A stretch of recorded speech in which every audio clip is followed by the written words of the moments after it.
जय श्री राम। नमस्कार। मैं अरुण शुक्ला। डीटीएस क्लासेस की इस ऑनलाइन क्लासेस में आप सबका स्वागत है।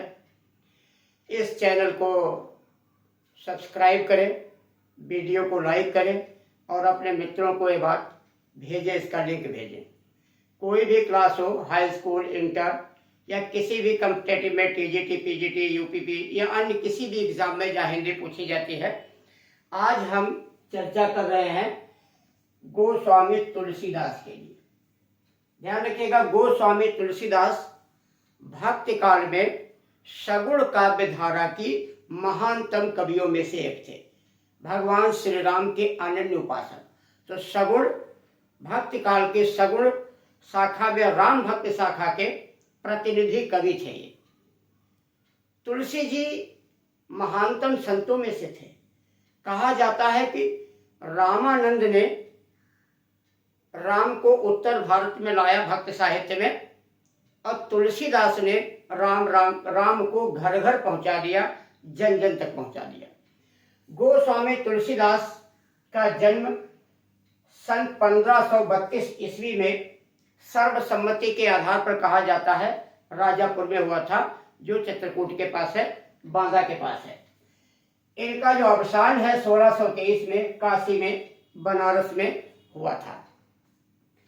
इनका अगर हम उपनाम की बात करते हैं, तुलसीदास के बहुत से उपनाम हैं। पहला अभिनव वाल्मीकि या कलिकाल के वाल्मीकि या आधुनिक वाल्मीकि के नाम से भी इनको जाना जाता है, क्योंकि रामायण की रचना वाल्मीकि ने की, तो तुलसी जी ने रामचरितमानस की रचना की है। फिर कहा जाए गोस्वामी, गोस्वामी तुलसीदास। गो माने होता है इंद्रियां, स्वामी माने मालिक। जो अपनी इंद्रियों पर विजय प्राप्त कर ले, जो अपनी इच्छाओं को जीत ले, उसे गोस्वामी की उपाधि दी जाती है। मानस का हंस, रामचरितमानस इन्होंने लिखा है। जिस प्रकार से हंस मोती खाता है, इसी प्रकार रामचरितमानस में एक एक शब्द जैसे मोती पिरोया गया हो। अप्रतिम रचना है, अद्वितीय रचना है और उसका किसी तुलना नहीं की जा सकती है। और हिंदी का जातीय कवि इन उपनामों से इनको जाना जाता है। ध्यान रखिएगा, परीक्षा में कई बार पूछा गया इनमें से कौन तुलसी जी का उपनाम है या मानस का हंस किसे कहा जाता है। ध्यान रखिएगा, मानस का हंस नाम की एक उपन्यास भी है जिसके राइटर अमृतलाल नागर हैं। अमृतलाल नागर। यही कहा जाता है कि अगर हम समग्र शिक्षा को ग्रहण करें तो हमें एक साथ अनेक चीजों पर जानकारी प्राप्त हो जाती है। तो समग्र शिक्षा की यहाँ पर बात की जा रही है। तो अमृतलाल नागर का उपन्यास है मानस का हंस। अगर पूछ लिया जाए कि मानस का हंस किसे कहा जाता है, तो तुलसीदास को। मानस का हंस उपन्यास का लेखक कौन है, तो आप कह देंगे नागर साहब हैं। इनके माता पिता का नाम था हुलसी देवी और आत्माराम देवी। ये सारस्वत ब्राह्मण थे। कहा जाता है कि ये अपनी माता जी के उदर में 12 महीने तक रहे थे। प्रायः बच्चा 9 महीने के बाद जन्म लेता है। इनका जन्म 12 महीने के बाद हुआ था। जन्म के समय इनके मुख में 32 दांत थे और जन्म लेते इन्होंने राम बोला था। इनका आकार प्रकार 5 वर्ष के बालक के समान था, इसलिए तुलसी जी का जो प्रारंभिक नाम था वो नाम था राम बोला। यानी इनके मुख से सबसे पहला राम शब्द निकला था, तो प्रारंभिक नाम इनका पड़ गया राम बोला। जो इनकी पत्नी थी दीनबंधु पाठक की बहुत ही सुशील, सुयोग्य और सुंदरी पुत्री रत्नावली के साथ इनका विवाह हुआ था। जो जितनी सुंदर थी उनमें उतनी ही योग्यता भी थी, वो बहुत ही योग्य थी। इनके जो गुरु जी थे नरहर दास, जिसे नरहरानंद कहते हैं।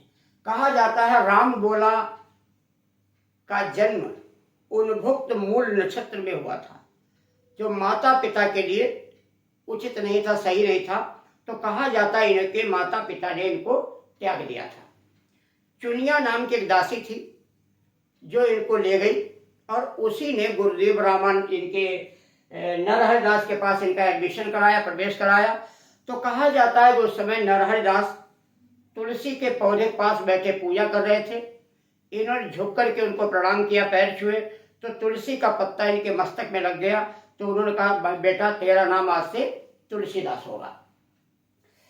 बड़े ही योग्य थे, कुशाग्र बुद्धि के थे। शीघ्र ही इन्होंने अपने गुरु से ज्ञान ग्रहण कर लिया और सब कुछ सीख लिया। 15 वर्ष में गुरु से सब कुछ सीख लिया। अब इनकी इच्छा थी और भी कुछ सीखने की। सच्चा और अच्छा गुरु वही है जो अपने शिष्य की जिज्ञासा को शांत करने का प्रयत्न करे। तो गुरु सोचा, अब इसके आगे का ज्ञान हम नहीं दे सकते, तो मैं व्यवस्था करूंगा। तो इनको लेके गए काशी। अब काशी के संत शेष सनातन से इन्होंने वेद वेदांगों का अध्ययन किया था। वेद वेदांगों, आप सामान्य भाषा में कह सकते हो उच्च शिक्षा का अध्ययन इन्होंने यहाँ पर किया था संत शेष सनातन से। ये भी पूछा जा सकता है कि तुलसीदास के दूसरे गुरु का नाम क्या था। अब आते हैं जन्म स्थान, विवादित है। देखिए, जैसे कहा गया माता पिता ने इनको त्याग दिया था। विनय पत्रिका में तुलसी जी ने लिखा है कि मात पिता ही जाहि तजो, विधिहीन लिखी कुछ भाल भलाई। इससे स्पष्ट होता है माता पिता ने त्याग दिया था। लेकिन रामचरितमानस में कहीं पर लिखा है, तुलसीदास प्रिय ही हुलसीसी। तो तुलसी हुलसी को बड़े प्रिय थे। गोद लिए हुलसी फिरे तौनी को तुलसी। तो असलियत क्या थी के बारे में पूरी जानकारी तो नहीं बताई जा सकती है। जन्म स्थान इनका राजापुर चित्रकूट के पास हुआ था। सर्वमान्य मत यही है, लेकिन कुछ विद्वान इनका जन्म सोरो एटा मानते हैं। एटा के पास जगह सोरो, वहां जन्म स्थान मानते हैं। क्योंकि तुलसी जी का एक दोहा है, मैं पुण्य निज गुर सन सुनी कथा सूकर खेत, समझी नहीं तसी बालपन तब पुण्य रहे अचेत। मैंने अपने गुरु से सूकर खेत में राम की कथा सुनी थी, तब मैं बालपन था, बचपन था, बुद्धि नहीं थी, इसलिए राम के महत्व को नहीं समझ पाया। अब राम के महत्व को समझा मैंने। तो इस बिहार पे कहा जाता है कि सोरो एटा में इनका जन्म हुआ था। लेकिन जरूरी नहीं कि जहां आपका जन्म हो वहीं आपने शिक्षा ग्रहण की हो। सोरो एटा में गुरु से कथा सुनी होगी, सोरो एटा में ही पैदा हुए, कोई अनिवार्य तो नहीं। आपका जन्म कहीं और हुआ है, शिक्षा ग्रहण कहीं आप गुरुकुल में या कहीं और जा सकते हैं।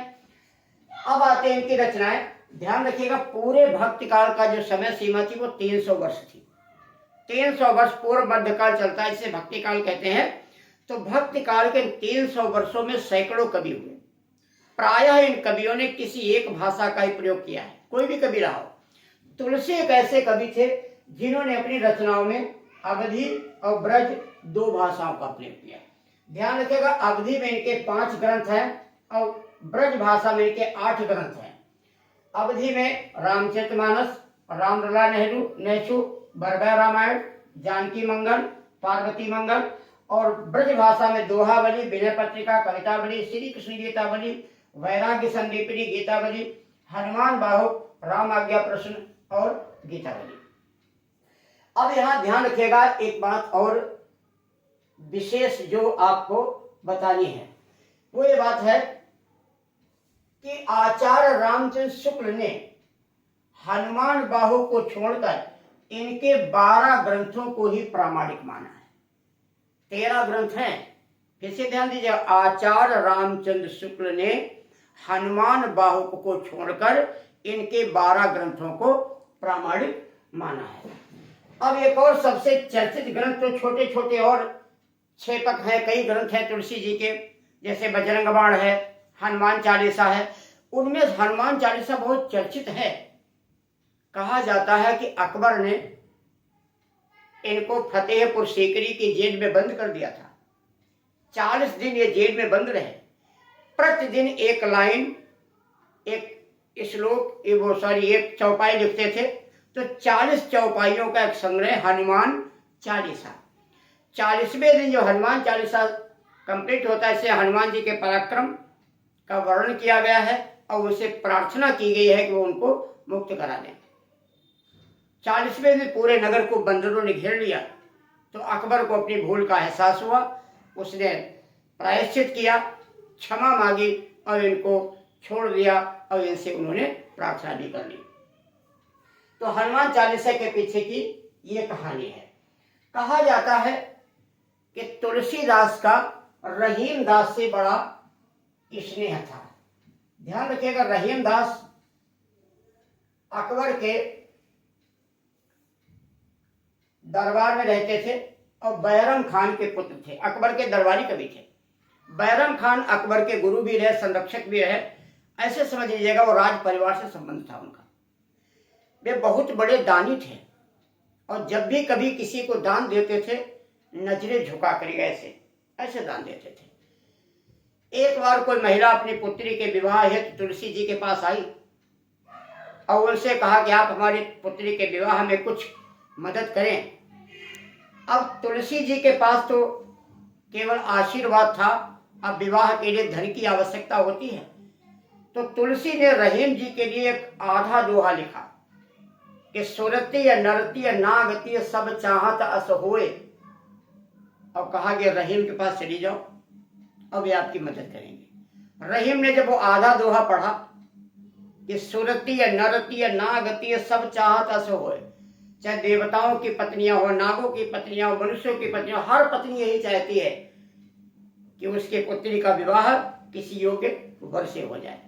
तुलसी जी ने उसकी भरपूर मदद की, ऐसे नए झुका करके,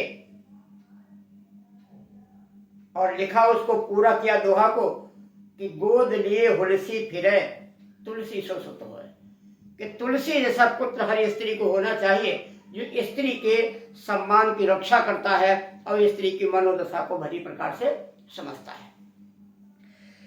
रहीम दास हमेशा किसी से नजरें नहीं मिलाते थे। जो दान करते थे वो सिर झुका के दान करते थे। कभी किसी ने पूछा कि आप तो इतने दानी हैं, धर्मात्मा हैं, सज्जन पुरुष हैं, सभी की मदद करते हैं, तो आप नजर क्यों झुकाते हो, नजर क्यों नहीं मिलाते? तो रहीम ने कहा कि हमको शर्म आती। किस बात की शर्म? एक दोहा कहा था कि देनदार को और है देती रहे दिन रैन, देने वाला कोई और है जो रात दिन सबकी मदद करता है, और लोग भरम हम पे करे ताते नीचे ने, और लोग ये कहते हैं कि रहीम बड़े दानी है, इससे मैं बड़ा शर्मिंदा हूं और मेरी नजरें झुकी रहती हैं। ऐसे महापुरुष, ऐसे महान लोग हमारे इस देश में हुए हैं। तो तुलसी जी का जीवनी जो हमने लिखी है, तुलसी जी के बारे में जानकारी दी है। किसी भी क्लास का बच्चा, स्टूडेंट अगर इस चीज को कहीं नोट कर लीजिए, स्क्रीनशॉट ले लीजिएगा, डायरी पे लिख लीजिएगा, तो इससे कई क्वेश्चन आपके हल हो जाएंगे और बहुत सी समस्याओं का समाधान हो जाएगा। तो इसी प्रकार से जानकारी प्राप्त करने के लिए आप सहयोग करते रहें। केवल सब्सक्राइब करने का, लिंक अपने लोगों को भेजने का और कमेंट बॉक्स में अपनी बात अवश्य लिखें। इसी के साथ आपके उज्जवल भविष्य की ढेर सारी शुभकामनाएं। नमस्कार, जय हिंद। फिर आपसे अगली वीडियो मिलते हैं किसी नए कवि के साथ। नमस्कार।